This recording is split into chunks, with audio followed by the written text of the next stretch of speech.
The key for us is leading by example. See, in leadership, your example is not the most important thing.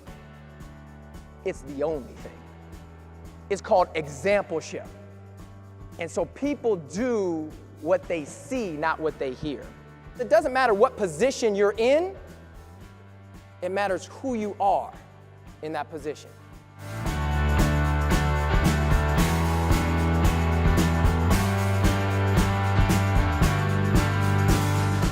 We must do one of two things. Either magnify our skills or modify our goals. And I would like to suggest that it's worth it to go through the discipline of skill development, because skill makes labor more valuable. Growth is a choice, by the way. Some of us say, well, I've got 10 years experience. No, it appears to me you have 1 year experience repeated 10 times. When they experience this process, when they have these small wins, which we're celebrating along the way with them, we see them blossom and develop. And so many of the folks on these front rows can attest to that, where people have said, my life has changed because you believe more in me when I didn't even believe in myself.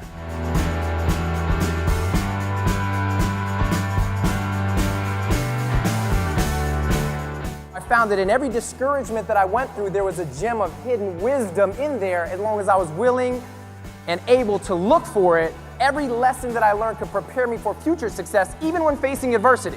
What I learned as a leader is that you must let your action be your instruction. I'm reminded of a study they did on astronauts that were preparing to go in outer space where there's zero gravity, and they had to wear these goggles. And these goggles turned their world upside down. So everything they saw was 180 degrees shifted. And it took on average 30 days for these astronauts for their brain to adjust and make the shift and be able to turn their world right side up.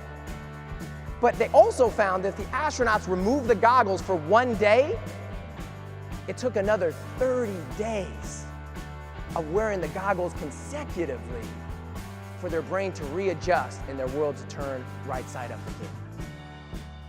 What's my point in that study? Our business thrives on consistency.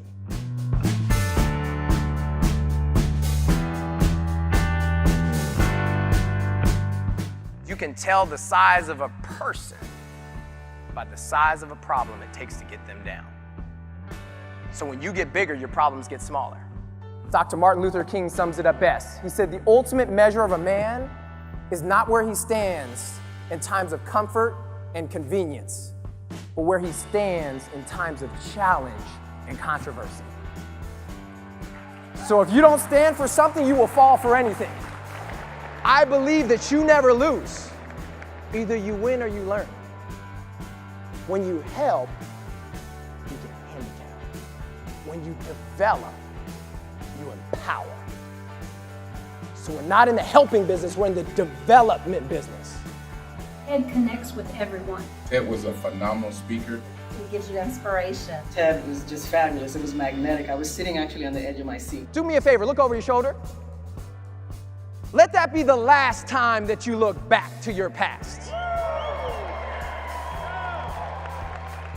Listen, we are a product of our past, not a victim of it. And our past prepares us for a better future that starts when? Right now.